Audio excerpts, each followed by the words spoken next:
Hi everyone, it's Giselle with a message about sending love. I often get this request from people, particularly when we're doing readings. They'll ask me, can this person feel me when I send my love to them, when I connect with them in meditation? And often they can. And then they'll ask me, well, if they're feeling my love, then why am I not getting a response? Or why aren't they sending it back to me? Or why are things not progressing in our connection? And I want you to consider the following before you attempt the sending love. Because as twin flames, you are already so connected energetically, spiritually, emotionally. So even if you're not physically talking right now, the other person will pick up on your energy and on what you are sending out to them. And if you're going to be sending anything out to them, make sure that you are 100% balanced, happy, and detached from the outcome when you do so. Make sure that you are not doing it out of desperation, out of sadness, out of loneliness, because it's a negative vibration that will come through, because it is. I've had instances where people have called me up and they've been so negative that I've had to tell them, look, you'll need to calm down or I won't be able to continue on this reading, or your beloved will not be able to be receptive to what you want to send because this is overpowering them. And it's very vital that you don't send out, some people have it worse than others. I feel most people I read for are neutral and calm and in a good vibration when I connect with them. Or even if they're not overly happy, even if they call me with concerns, they're usually quite peaceful anyway, receptive and calm, which is a good state to be in. Neutral state is usually, well, it's better than anxiety, because I've had a few, not loads, but just a few clients with really, really, really crazy anxious energy, and that is the kind of energy that is not going to benefit the other person when they're trying to send them love. So what I would say is, if you're sending love with the wanting to receive back from them, or for them to connect with you on the physical, or to hurry up this manifestation of your twin flame connection on the physical as a physical 3D relationship, you have to be balanced within yourself first, and it takes more than a day. You can't just say, oh, I've been balanced for one day. Why don't things start showing yet? You have to be balanced for a while. It's like with anything, you need to be in that new energy. You need to claim that new vibration and be in that, embody it, and not fluctuate, go back and forth between the high vibration and the very, very low one. And yeah, it's quite interesting how some people have it much more intense than others. Like, I have had readings with people who are a little bit pessimistic, but still you feel that strength, you feel that determination, and you feel that things are okay, and they have the inner strength. They know that they'll pull through.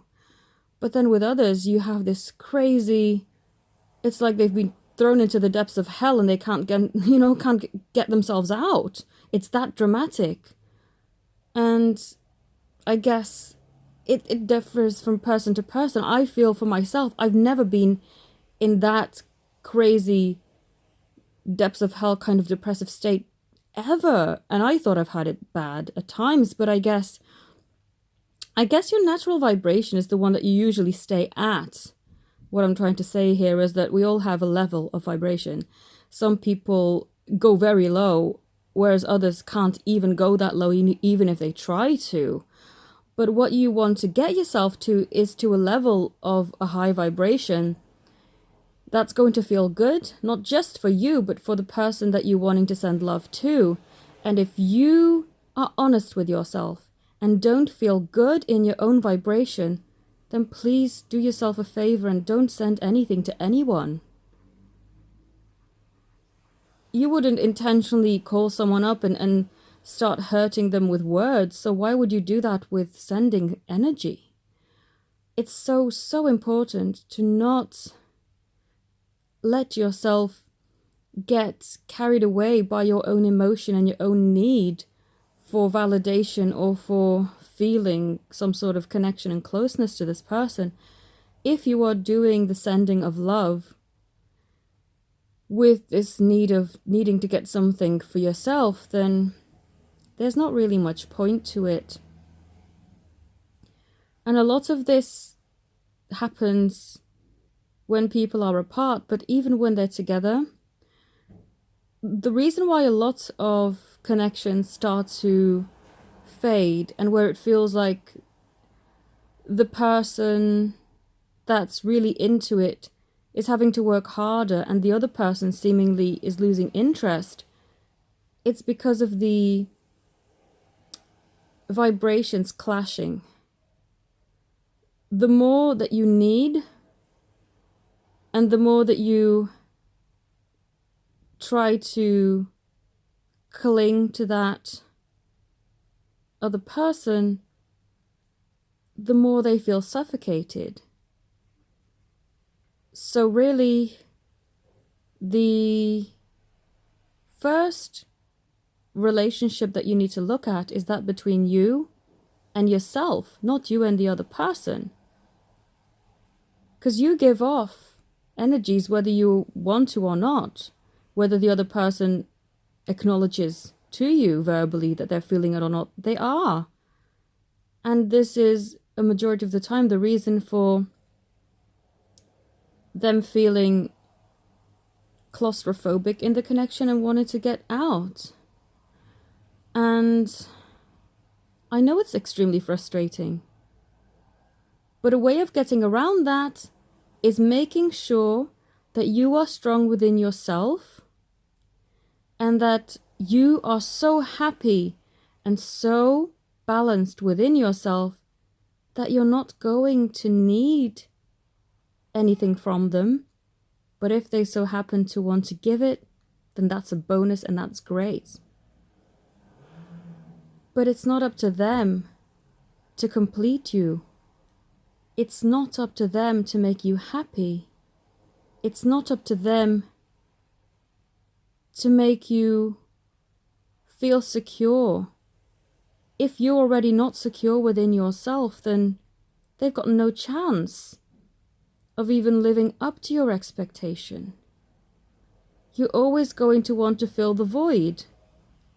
So you must fill it before you even begin this relationship, really. And this is where the quote-unquote separation period, because I don't really believe it's true separation because we're never actually separate from each other anyway, but what they refer to as a separation period for twin flames is a blessing in disguise, because this gives you the time to get yourself in that perfect alignment, to get yourself in that perfect state of feeling whole and complete and happy, and actually knowing that no matter what, you're going to be great anyway. You're going to be fine. You don't actually need this other person.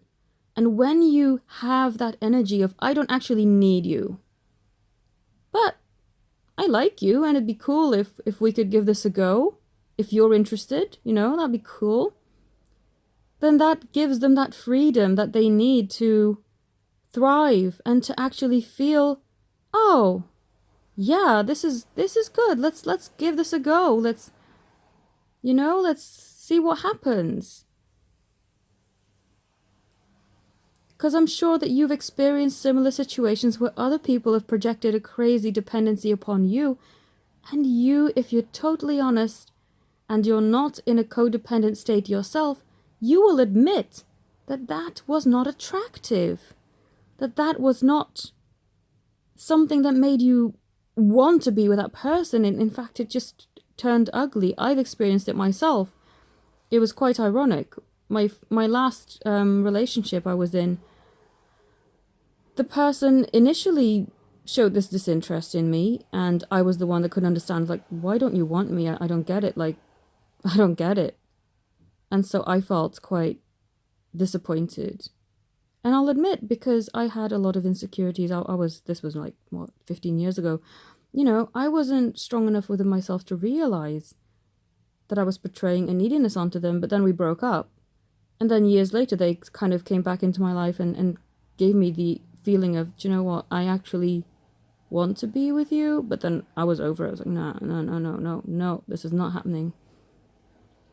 But then to feel that neediness from them and to feel that desperation of, please, why don't you want me? You wanted me at one point, why don't you want me now? It's like, oh man, your energy is really off-putting. Can you just please go? I'm really not into it. And it's, it feels like that. And I'm sure if you've experienced it, just think back of, okay, that's not an attractive energy. What can I do to make my energy the most attractive? How do you feel the most attractive to yourself? Because when you're feeling needy, you don't feel good within yourself either. You feel your heart has been pinched off of happiness. You feel very sad and small in your world. You don't feel expanded and happy and growing. So check in with yourself. You are the best to tell yourself how you're feeling in that moment. And if you're feeling unattractive and needy, then don't send anything. And the thing is, you don't really need to send anything anyway. I mean, you can if you're really, really happy and you want to share that energy.